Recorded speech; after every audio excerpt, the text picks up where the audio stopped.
생각만 해도 벅찬 단어가 아닐까요? 부활이라고 하는 단어만 떠올려도 사실 우리의 가슴은 벅차야 됩니다. 왜 그렇죠? 우리의 소망이 거기에 있기 때문입니다. 그렇잖아요. 우리가 바라는 일들이 이루어지는 그 단어를 생각하면 우리의 가슴이 벅차야 되지 않을까요? 세상의 성공, 세상에서 이루고자 하는 모든 일들의 목적을 생각하면 사람들의 마음이 벅차 부풀어 오릅니다. 하물며 우리의 영혼에 하나님께서 영광의 옷 입혀주시는 그 부활의 날 생각한다면 우리의 가슴은 더 벅차올라야 할 것입니다. 그럼에도 불구하고 부활이라고 하는 그 단어에 우리의 마음이 냉랭한 이유는 무엇일까? 아직 부활에 대하여 확신을 갖고 있지 못하기 때문이 아닌가. 물론 물어보면 다 확신한다라고 대답을 합니다. 정답을 말하는 것과 나의 삶이 부활에 맞춰져 있는가, 이거는 별개의 문제입니다. 별개의 문제이다 보니까는 사람들이 부활에 대해서 그 단어가 이렇게 읽혀지거나 누가 들려준다 할지라도 가슴이 벅차지 못하는 것은 나의 삶이 부활에 맞춰져 있지 못했기 때문입니다. 오늘 이후로 이 자리에 함께 하신 우리 성도님들, 부활이라고 하는 단어가 내 귀에 들려지거나 내 눈에 띄어질 때 여러분들의 가슴이 벅차올랐으면 좋겠습니다. 아멘. 그것은 우리의 삶이 부활에 맞춰져 있다는 증거이기 때문입니다. 세상에는 불가사의한 일들이 많습니다. 이 불가사의한 일들에 대해서 국어사전은 이렇게 정의를 해놨더라고요. 보통 사람의 생각으로는 미루어 헤아릴 수 없을 만큼 이상 야릇한 일이다, 이렇게 국어사전에는 정의해놨어요. 불가사의한 일, 이미 현상적으로 나타나 있지 않습니까? 존재하는 그러한 일들이죠. 그런데 보통 우리가 생각하기에는 도대체 헤아릴 수 없는 일들이기 때문에 이상 야릇하다, 이렇게 정의를 해봤습니다. 하물며 부활은 불가사의한 일이 아닙니다. 그거보다도 더 차원이 높은 일이죠. 그것은 기적이라고 우리는 표현을 할 것입니다. 그러다 보니까는 그것이 우리의 삶에 제대로 적용이 되어져 있지 않은 것 같습니다. 부활은 기적의 이상입니다. 부활은 우리에게 확실히 주어지는 하나님의 은혜요. 또한 하나님의 백성뿐만 아니라 모든 사람들이 부활의 날에 다 부활해서 어떤 이는 영광에 참여되어지고 어떤 이는 심판의 부활로 그렇게 일어나게 되어진다고 성경은 우리에게 기록을 하고 있습니다. 우리가 마술을 보면은 신기하죠.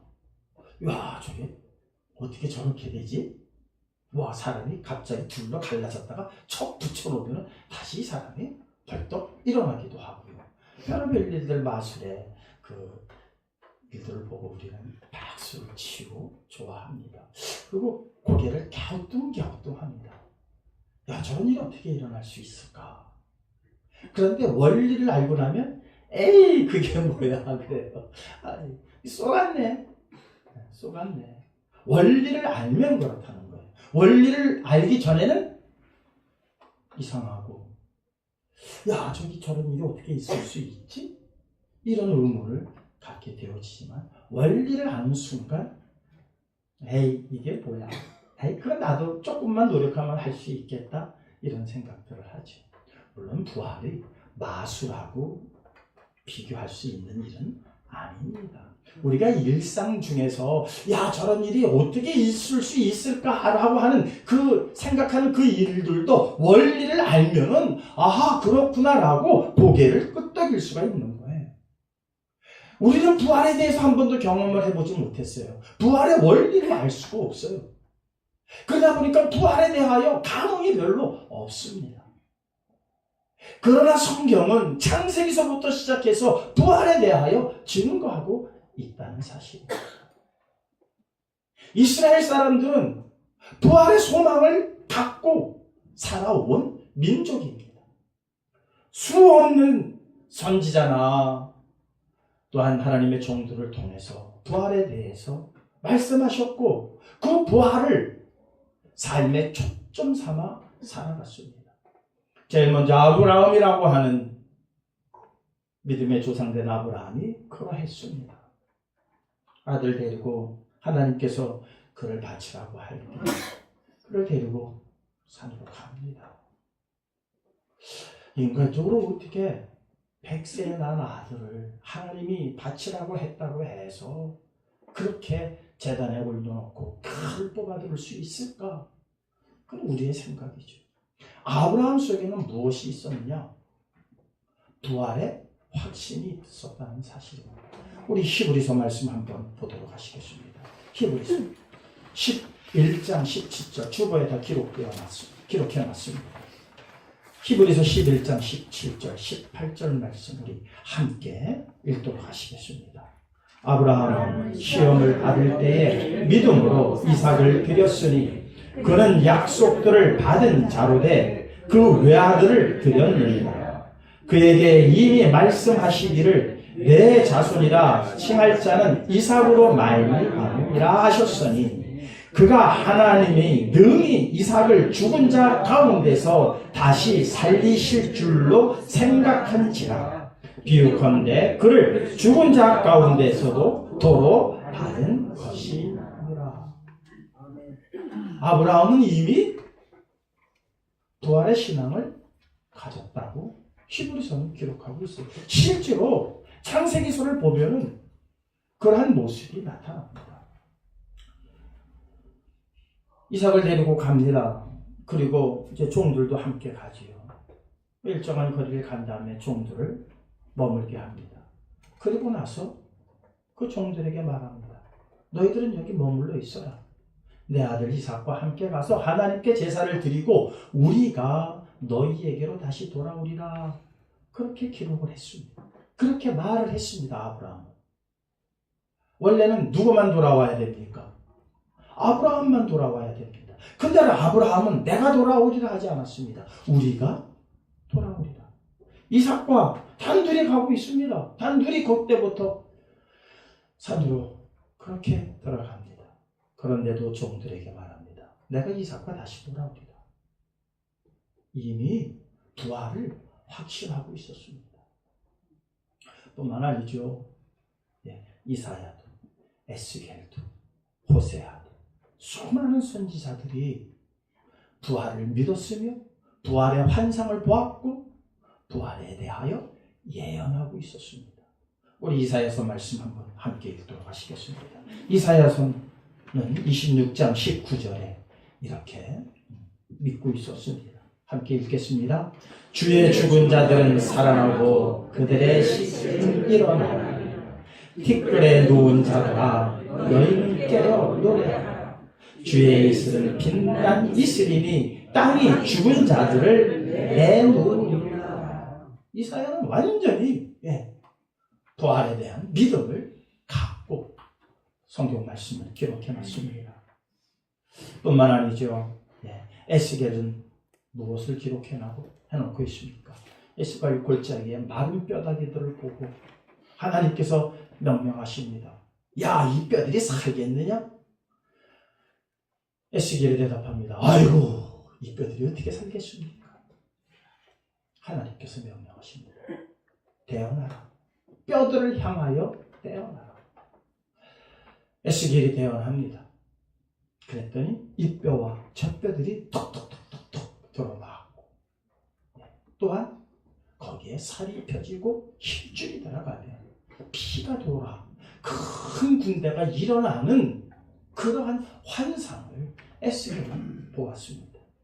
호세아서는 부활에 대한 예언을 이렇게 하고 있습니다. 호세아서 6장 2절입니다. 함께 읽겠습니다. 여호와께서 이틀 후에 우리를 살리시며 셋째 날에 우리를 일으키시리니 우리가 그의 앞에서 살리라. 예, 호세아는 이렇게 예언을 하고 있습니다. 이것뿐만 아니죠. 수도 없는 부활에 관한 이야기를 예언해 놨고 거기에 대한 확신을 기록해 놓았습니다. 그럼에도 불구하고요, 사람들이 부활에 대해서 별로 믿지 않았습니다. 특히 사두개인들은 아예 부활에 대해서 믿지 않았습니다.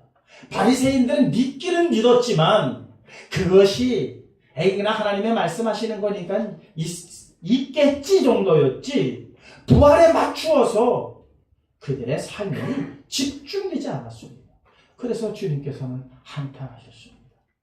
우리 한탄하신 구절 한번 읽어볼까요? 누가복음 24장 25절입니다. 함께 읽겠습니다. 이르시되 미련하고 선지자들이 말한 것을 마음에 더디 믿는 자들이요 그리스도가 이런 고난을 받고 자기의 영광에 들어가야 할 것이 아니냐 하시고, 이야, 선지자들이 그렇게 얘기했고 예언했고 해놓은 이야기들을 너희들이 다 보고 기억함에도 불구하고 너희들은 믿지 아니하는구나.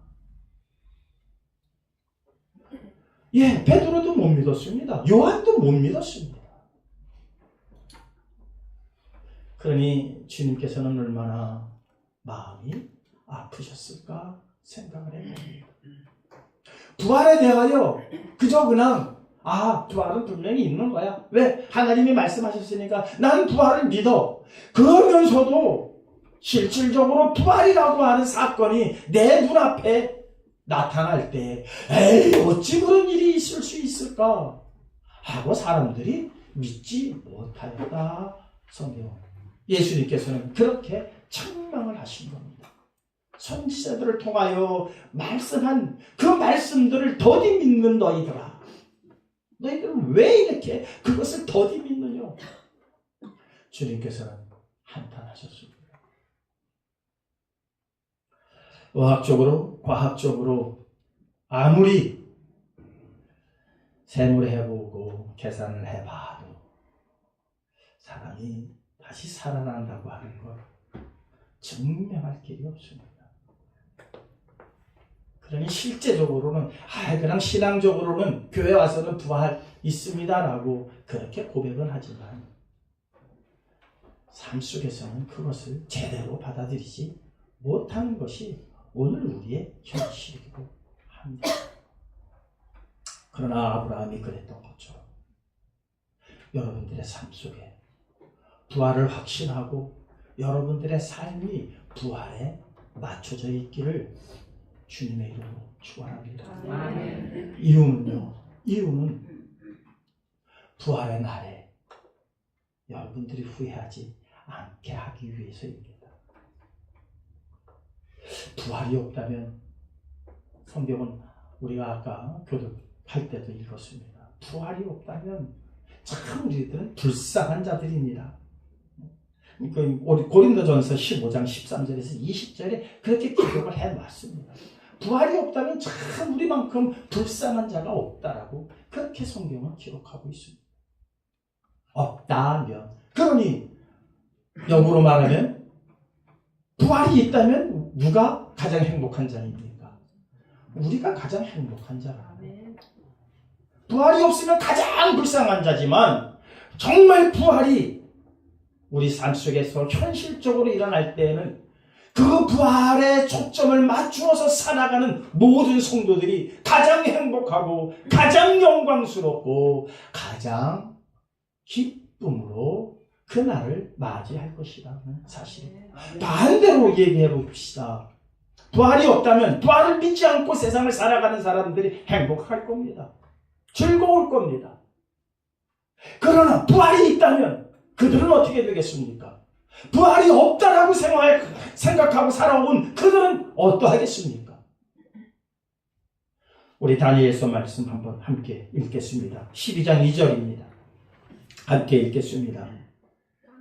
땅의 티끌 가운데에서 자는 자 중에서 많은 사람이 깨어나 영생을 받는 자도 있겠고 수치를 당하여 영원히 부끄러움을 당할 자도 있을 것이며.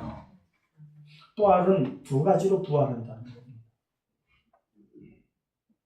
어떤 이의 부활은 영생의 부활, 영광과 영생의 부활. 어떤 이의 부활은 부끄러움과 수치와 심판의 부활로 다 일어난다는 겁니다. 그러니 부활을 믿고 삶의 초점을 맞춰 살아왔던 자들은 영광 가운데에 하나님을 배울 것이고, 부활을 믿지 않고 세상에서 이 생의 낙을 즐기며 살아왔던 수많은 사람들은 어떻게 되리라? 수치를 당하게 될 것이다. 여러분, 우리의 삶이 어느 쪽에 서야 할 것인가는 자명한 사실 아닙니까? 이것을 과학적으로, 의학적으로, 물리학적으로 계산하려고 하지 마십시오. 지난주에도 말씀을 드렸습니다. 블랙홀이라고 하는 거 발견했다고 온 세상이 난리가 났습니다. 그런데 그 블랙홀이 뭡니까? 도대체 언제적 이야기입니까? 지금 영상으로 보는, 그 사진으로 보는 그 블랙홀의 모습이 언제적 모습입니까? 5,600만 년 전의 모습이에요. 지금 있는지도 없는지도 모르는 거, 그거 하나 영상으로 찍었다고 해서 대단한 발견했다라고 그렇게 사람들 말하고 있습니다. 그러니 하나님 보시기에 얼마나 우스운가 그럽니다. 과학이라는 게 그렇습니다.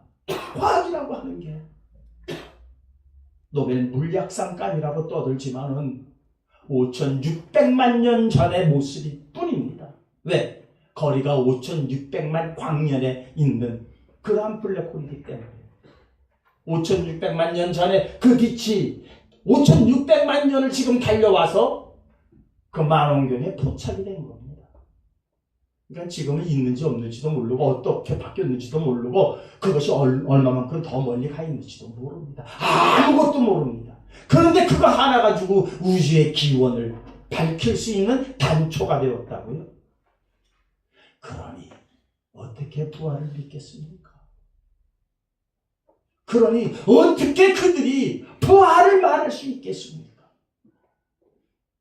물리적으로, 의학적으로 말할 수 없는 것들.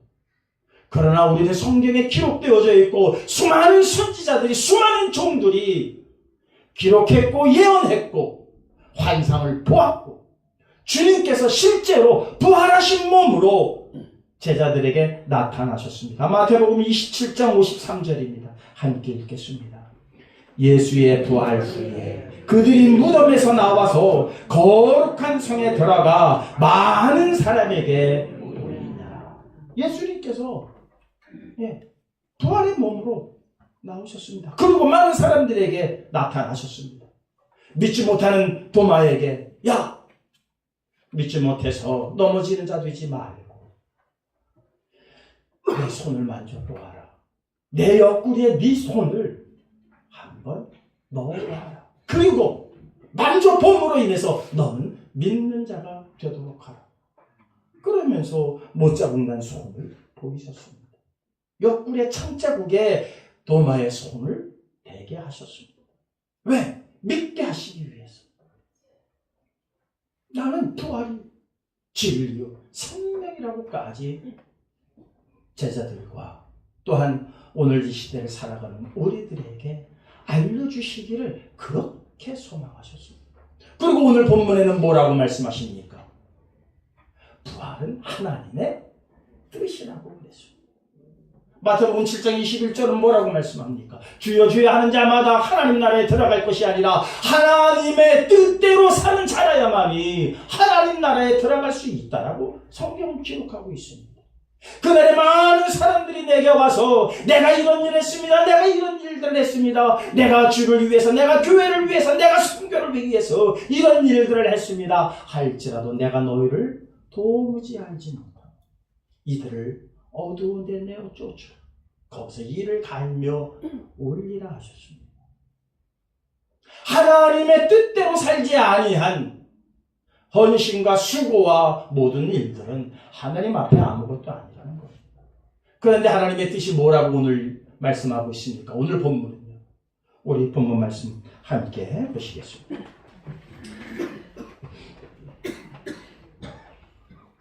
40절 말씀입니다. 오늘 본문 말씀 우리 함께 합독하시겠습니다. 내 아버지의 뜻은 아들을 보고 믿는 자마다 영생을 얻는 이것이니 마지막 날에 내가 이를 다시 살리리라. 부활을 믿는 거라는 겁니다. 부활하신 예수 그리스도를 믿고 우리 모두도 부활할 것을 믿는 것이 무엇이다? 하나님의 뜻이라고 그랬습니다. 그러니 이것을 믿지 않고는 우리는 신앙하고 있다라고 말하면 안 됩니다. 우리의 삶이 부활에 초점이 맞춰져 있지 않다면 우리는 신앙을 제대로 하고 있다라고 말할 수 없습니다. 오늘 부활주일 이 아침에 이 자리에 함께 하신 우리 성도들, 다른 논거는 필요 없습니다. 다른 증명은 필요 없습니다. 다른 과학적 증명할 수 없고 의학적으로 설명할 수는 없습니다. 그러나 분명히 저는 자신 있게 말씀합니다. 선지자들이 기록해왔고 선지자들이 환상을 보았고 선지자들이 예언했습니다. 그 예언하신 말씀대로 예수님께서 부활하셨고 많은 사람들에게 부활의 몸으로 나타나셔서 당신의 몸을 보여주셨습니다. 사도 요한은 기록하고 있습니다. 부활하신 예수 그리스도를 믿는 것이 하나님의 뜻이다. 마태는 말합니다. 주여 주여 하는 자마다 하나님 나라에 들어갈 것이 아니라 아버지의 뜻대로 사는 자만이 하나님 나라에 들어갈 수 있다라고 기록하고 있으니 우리가 이 자리에 함께 모여 예배드리는 이유가 무엇입니까? 육신의 건강해지기를 원해서 이 자리에 왔습니까? 세상적으로 성공하기 위해서 이 자리에 왔습니까? 아닙니다. 하나님 나라에 들어가기 위해서 우리가 이 자리에 오지 않았습니까? 하나님 나라에 들어가기 위해서는 부활을 믿으시기 바랍니다. 아멘. 입으로만 믿는 것이 아니라 부활에 우리의 삶에 초점이 맞춰져 있어야 합니다. 그래야 부끄러움을 당하는 그러한 부활에 참여되어지는 것이 아니라 영광과 영생의 부활에 참여되어질 수 있다고 하는 이 사실 꼭 믿으셔서 오늘 이 부활주일이 특별히 우리의 믿음의 전환점이 되시기를 주님의 이름으로 축원합니다. 아멘. 전환 포인트가 되시기를 다시 한번 주님의 이름으로 축원합니다.